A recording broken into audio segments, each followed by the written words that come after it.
Economy matters में खुशामदीद। मैं हूं शाहजेब अहमद। सबसे पहले शामिल करेंगे टॉप स्टोरीज। नए साल में भी पाकिस्तान स्टॉक एक्सचेंज में रिकॉर्ड बनने का सिलसिला बरकरार रहा। इंडेक्स तारीख की बुलंद तरीन सतह 4,79,034 पॉइंट्स पर बंद। मेड इन पाकिस्तान पॉलिसी तैयार। मोबाइल फोन्स, लैपटॉप अब मुल्क में बनेंगे। बायोमेट्रिक मशीनें, सिग्नल्स बूस्टर्स, डोंगल्स और स्मार्ट वॉचेस भी तैयार होंगी। मकामी तैयारी की हौसला अफजाई के लिए इंपोर्ट पर लेवी लगाने की तजवीज़। मुल्क में औसतन माहाना आमदन 82,000, अखराजात 79,000 रुपये रिकॉर्ड किए गए। ज़ाती मिल्कियत घरों में कमी, किराएदारों की तादाद बढ़ गई। महंगाई के बायस शहरियों की ग़िज़ाई अशिया के इस्तेमाल में नुमाया कमी। हाउस होल्ड इंटीग्रेटेड इकॉनमी सर्वे जारी। सोने की कीमत में 4 दिन की कमी के बाद इजाफे का सिलसिला शुरू। 5700 रुपये इजाफा 4,60,262 रुपये फी तोला हो गया। आगे बढ़ते हैं, कुछ जिक्र करते हैं गैर मुल्की करेंसियों का। इंटरबैंक मार्केट में पाकिस्तानी रुपए की कदर में आज फिर कुछ इजाफा देखा गया है। डॉलर की बात करते हैं सबसे पहले, तो ये 1 पैसे सस्ता हुआ है, यानी कि US डॉलर, जिसके बाद इसकी कीमत 280 रुपये हो गई है, 11 पैसे पर आ गई है। यूरो की कदर में भी हम 11 पैसे की कमी रिकॉर्ड की गई है, ऐसा देख रहे हैं। बरतानवी पाउंड की अगर बात करें तो बरतानवी पाउंड सबसे ज़्यादा 13 पैसे सस्ता होकर, अगर सोने की बात कर रहे हैं तो बरतानवी पाउंड सस्ता हुआ है। सोने की बात कर लेते हैं, क्योंकि 4 दिन हम देख रहे हैं कि 4 दिन से जारी कमी का सिलसिला अब रुक गया है। आज 5700 रुपये का बड़ा इजाफा इसमें देखने में आया है, जिसके बाद कीमत 4,60,262 रुपये पर आ गई है। तो ये तो इस वक्त सूरत हाल है गोल्ड की। आगे बढ़ते हैं, आज के प्रोग्राम की बात करते हैं। पाकिस्तान स्टॉक एक्सचेंज की उड़ान की बात करेंगे। ये उड़ान जारी है, नए साल में भी नए रिकॉर्ड बनने का सिलसिला जारी है। इंडेक्स तारीख की बुलंद तरीन सतह यानी कि 4,79,034 पॉइंट्स पर बंद हुई है। अगर 2025 का जिक्र करें यानी कि कैलेंडर ईयर की बात करें तो मार्केट के लिए यादगार साल साबित हुआ। स्टॉक एक्सचेंज ने एक साल में 51% रिटर्न दिया है। ऐसे में सवाल यह भी पैदा होता है कि स्टॉक मार्केट अगर इतनी ग्रोथ दिखा रही है तो क्या यह हकीकी है? अगर मार्केट मजबूत है तो फिर उतार चढ़ाव यानी कि वॉलेटिलिटी क्यों हो रही है? क्या स्टॉक मार्केट हकीकी मईशत की अक्कासी करती है या नहीं करती? अगर ऐसा है तो इसकी अक्कासी मुल्की मईशत की कारकर्दगी की सूरत में क्यों जाहिर नहीं हो रही है? क्या वजह है कि स्टॉक मार्केट बुलंदियों को छू रही है और जबकि मईशत ने बमुश्किल इस्तेहकाम का मरहला तय किया है? के इलेक्ट्रिक की हम बात कर लेते हैं, क्योंकि हम देख रहे हैं कि के इलेक्ट्रिक समेत पावर सेक्टर इन्वेस्टर्स की तवज्जो का मरकज रहा है। ये क्यों रहा? क्या पावर सेक्टर की जो मुमकिन निचकारी है, इसकी जो खबरें सामने आ रही हैं, इन्वेस्टर्स के लिए दिलचस्पी का बाइस बन गई हैं? इस पर आज हम बात करेंगे। Director Pakistan stock exchange Ahmed Chinoy साहब हमें ज्वाइन कर चुके हैं। पहले हम एक रिपोर्ट देखते हैं सैयद रिजवान आलम की स्टॉक एक्सचेंज पर, फिर गुफ्तगू को आगे बढ़ाते हैं।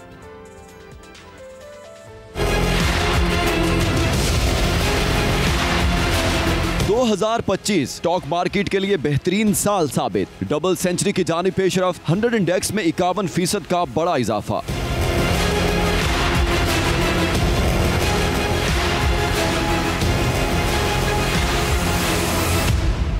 एक साल के दौरान 100 इंडेक्स में 60,106 पॉइंट्स का इजाफा हुआ। 2025 का आगाज 1,15,126 पॉइंट्स पर हुआ, जो साल के इख्तिताम पर 1,74,054 पॉइंट्स पर बंद हुआ। 31 दिसंबर को इंडेक्स ने ट्रेडिंग के दौरान 2.25 लाख की सतह को भी अबूर किया। वही इकोनॉमी की जो टर्न अराउंड की बातें हो रही थी वो सही पड़ रही हैं और लोगों को इंटरेस्ट रोज ब रोज इधर बढ़ रहा है। आज भी देखें अक्रॉस द बोर्ड बाइंग के ऑर्डर्स हैं। 2025 के दौरान 10,000 पॉइंट्स इजाफे का रिकॉर्ड भी बना। इस दौरान 8,000 पॉइंट्स की गिरावट भी देखने को मिली। एक साल के दौरान स्टॉक मार्केट की डॉलर में वैल्यू 42% बढ़ गई। 11 अरब डॉलर से मालियत 66 अरब डॉलर पर पहुंच गई। इस दौरान 6 नई कंपनियों का IPO भी हुआ।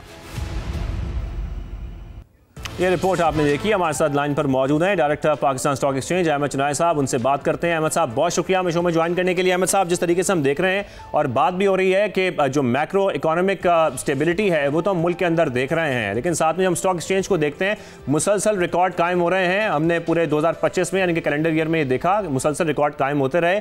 उसके बाद प्रॉफिट टेकिंग में हमने देखा कि साल के आखिर में कुछ जो मनफी रुझान है वो भी देखा गया। लेकिन आप क्या समझते हैं कि ये सिर्फ स्पेकुलेशन है या वाकई सरमायाकारों का जो एतमाद है वो बहाल हो रहा है? बिस्मिल्लाहिर्रहमानिर्रहीम, बहुत बहुत शुक्रिया। देखिए, पाकिस्तान स्टॉक मार्केट जो है वो पिछले साल 1 जनवरी को तकरीबन 1,15,000 पॉइंट पे थी। आज इस साल 1 जनवरी को हम तकरीबन 75,000 पॉइंट पर खड़े हुए हैं। देखें, बाय एंड लार्ज मैं ये समझता हूँ कि पाकिस्तान की स्टॉक मार्केट की जो तरक्की है उसकी बहुत सारी वजूहत हैं। सबसे पहली वजह तो मैं ये कहूँगा कि मुल्क के अंदर जो इकनॉमिक इस्लाहात हुई हैं वो इस बेहतर अंदाज में हुई हैं कि लोगों को एक ट्रस्ट लेवल, कॉन्फिडेंस लेवल, जो लोकल इन्वेस्टर था उसको भी आया, जो फॉरेन इन्वेस्टर था उसको भी आया। और ये जो ट्रस्ट लेवल है, ये कॉन्फिडेंस लेवल है, ये मैं समझता हूँ कि इंतहाई अहम था। इसके बाद लोगों ने पाकिस्तान स्टॉक एक्सचेंज में इन्वेस्टमेंट करना शुरू किया और पाकिस्तान स्टॉक एक्सचेंज में इन्वेस्टमेंट करके जैसे जैसे उनका रेवेन्यू बढ़ता गया, उनका दिल खुलता गया और बहुत सारे लोग इस मैदान में आए। अब एक साल के अंदर 50,000 से ज़ायद इन्वेस्टर्स का आ जाना, यूआईएन नंबर्स का आ जाना, वो एक बहुत बड़ी बात है कि हम पिछले 50 साल में 3.25 लाख, 4.25 लाख के करीब पहुँचे और आज 4.25 लाख के करीब पहुँच गए हैं। तो ये इस बात का मुंह बोलता समर है। दूसरी सबसे बड़ी वजह यह है कि हमारा जो इंटरेस्ट रेट था वो 22% पे पहुंच गया था। 22% से नीचे वो 10.5% पर आया। तो इस सफ़र के अंदर 22% जो है वो लोगों के लिए ज़्यादा अट्रैक्टिव था कि लोग जो हैं वो सिक्योरिटीज़ में चले जाएं।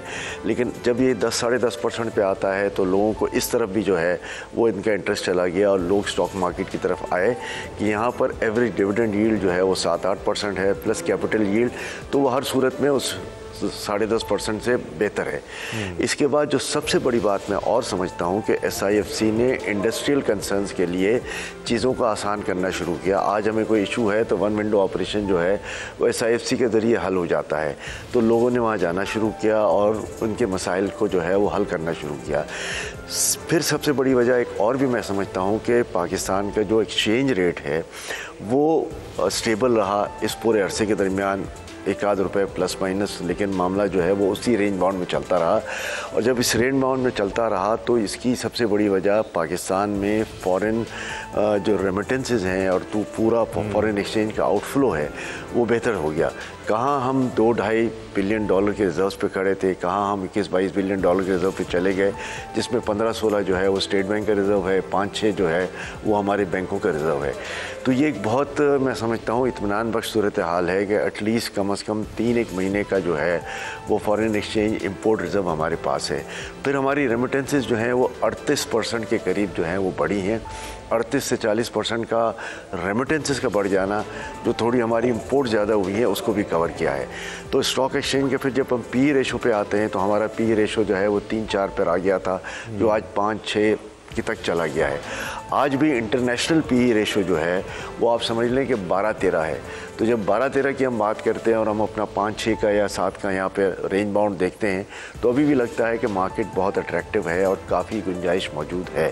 बहरहाल ये एक मार्केट का अपसर्ज है। मैं समझता हूँ लोगों को फिर भी ओवरऑल सिनारियो में जो है वो कॉशियस होकर चलना चाहिए। जो अच्छे स्क्रिप्ट्स हैं उसमें तो कोई हर्ज नहीं है। लोगों को ज़रा बैलेंस शीट्स भी स्टडी करनी चाहिए और बाय एंड लार्ज ये देखना चाहिए कि कहाँ हमें अच्छा यील्ड मिलेगा, कहाँ डिविडेंड यील्ड मिलेगा, कहाँ कैपिटल यील्ड मिलेगा, और हम पाकिस्तान की स्टॉक मार्केट में इत्मीनान के साथ इन्वेस्टमेंट ज़रूर कर सकते हैं। बिल्कुल बिल्कुल अहमद साहब, जैसा कि आप बात कर रहे हैं, पॉलिसी रेट की आपने बात की, एक्सचेंज रेट की आपने बात की, रेमिटेंसेस की बात की, लेकिन जाहिर है उस पर हमारी इकॉनमी डिपेंड नहीं कर सकती। ग्रोथ की हम बात कर रहे हैं, ग्रोथ हमारी उस तरह की नहीं है जो इस वक्त हुकूमत चाह रही है, उस तरह से उसके नंबर सामने नहीं आ रहे हैं। लेकिन अगर हम अब कैलेंडर ईयर 2026 की बात करते हैं, क्या लगता है आपको ये रुझान इसी तरह तेज़ रहेगा आने वाले वक्त में? आपकी क्या तवक्को है स्टॉक मार्केट को लेकर?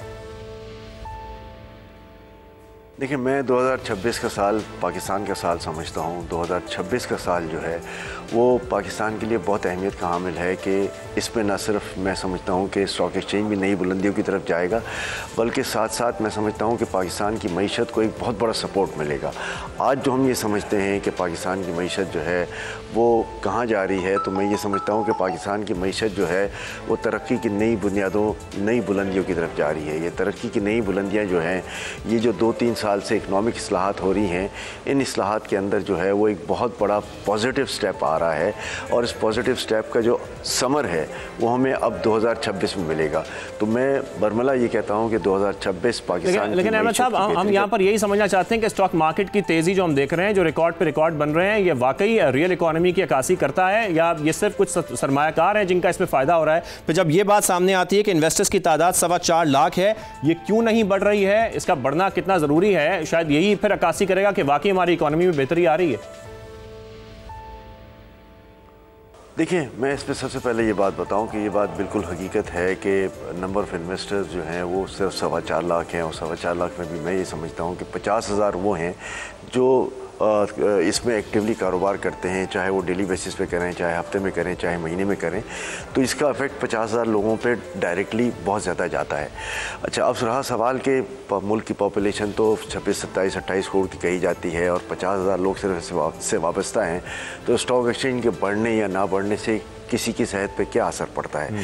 देखिए, मैं आपको एक बात बताऊं कि स्टॉक एक्सचेंज में जहां रेवेन्यू जनरेट होता है वो फिर रेवेन्यू मार्केट में आता है, तो उससे मार्केटें चलती हैं, ट्रेडिंग एक्टिविटीज़ चलती हैं, इंडस्ट्रियल एक्टिविटी चलती हैं।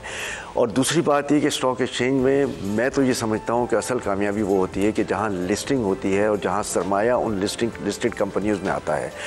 साल 2025 में 7 के करीब कंपनियां लिस्ट हुई। आपने देखा कि सब जो है वो मल्टीपल टाइम्स जो हैं वो अपना सब्सक्राइब हुई, और साल 2026 के अंदर 12 से 13 कंपनियां जो हैं वो लाइंड अप हैं लिस्टिंग के लिए।